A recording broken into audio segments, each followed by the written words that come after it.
I speak to you today with feelings of profound sorrow. Throughout her life, Her Majesty the Queen, my beloved mother, was an inspiration, an example to me and to all my family.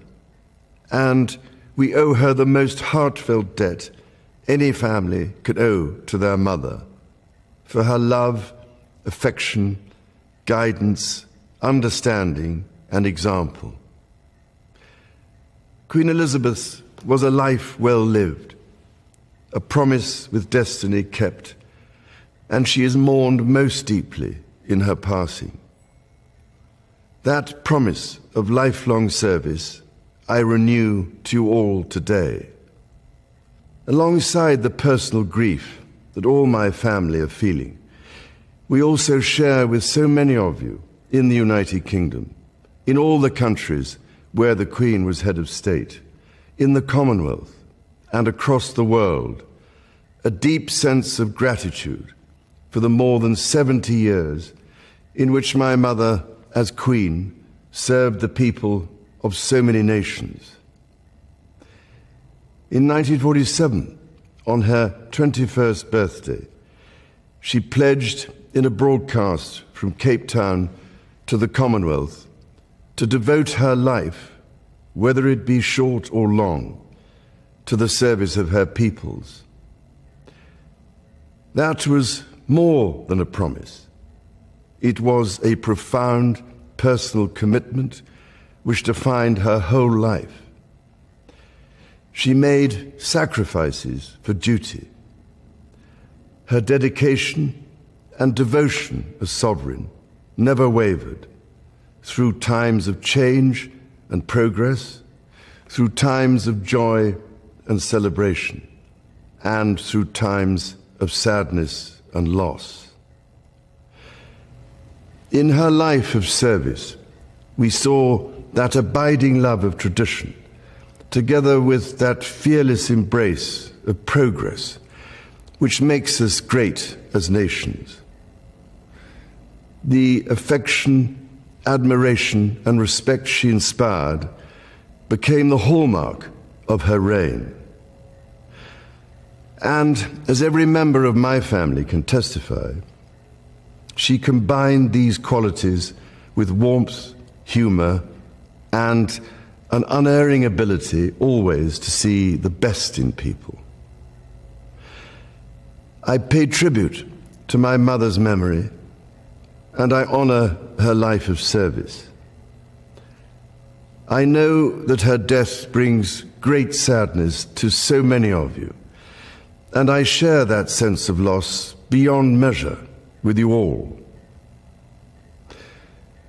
When the Queen came to the throne, Britain and the world were still coping with the privations and aftermath of the Second World War, and still living by the conventions of earlier times.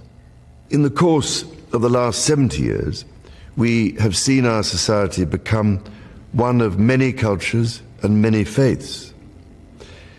The institutions of the state have changed in turn.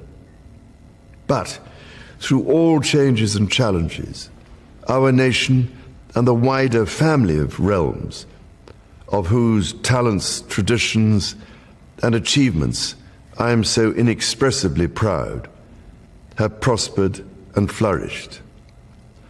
Our values have remained and must remain constant.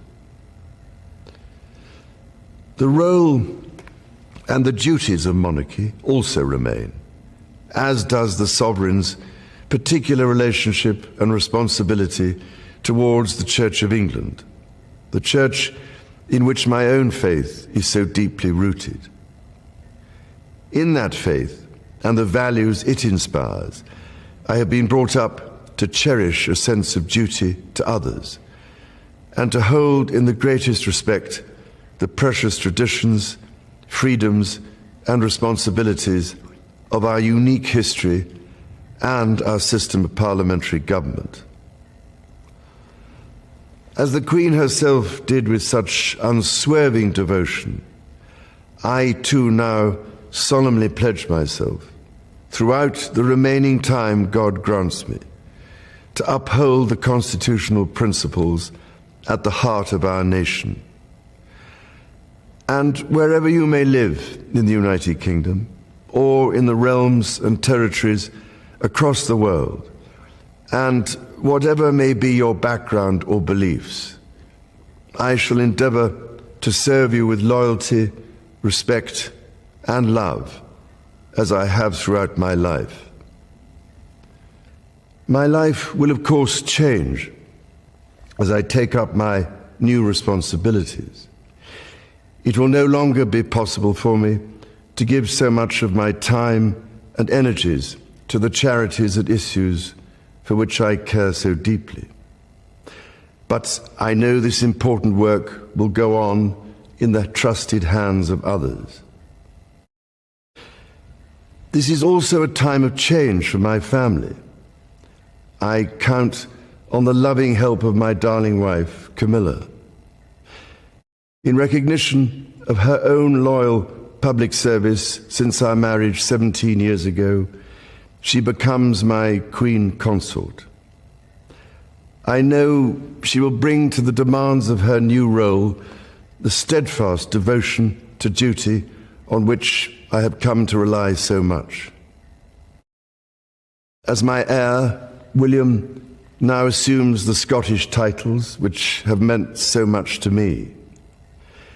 He succeeds me as Duke of Cornwall and takes on the responsibilities for the Duchy of Cornwall, which I have undertaken for more than 5 decades. Today, I am proud to create him Prince of Wales, Tywysog Cymru, the country whose title I've been so greatly privileged to bear during so much of my life and duty.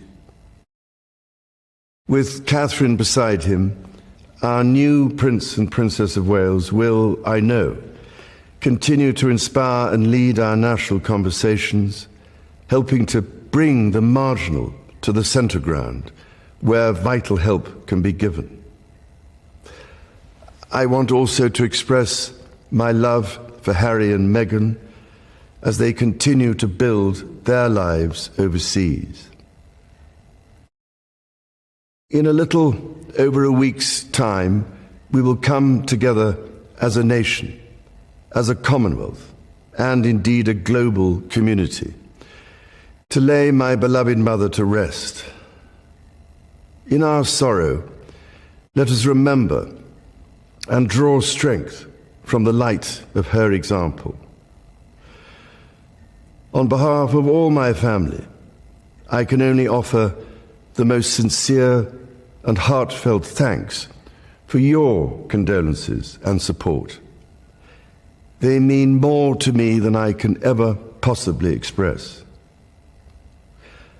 And to my darling Mama, as you begin your last great journey to join my dear late Papa, I want simply to say this: thank you.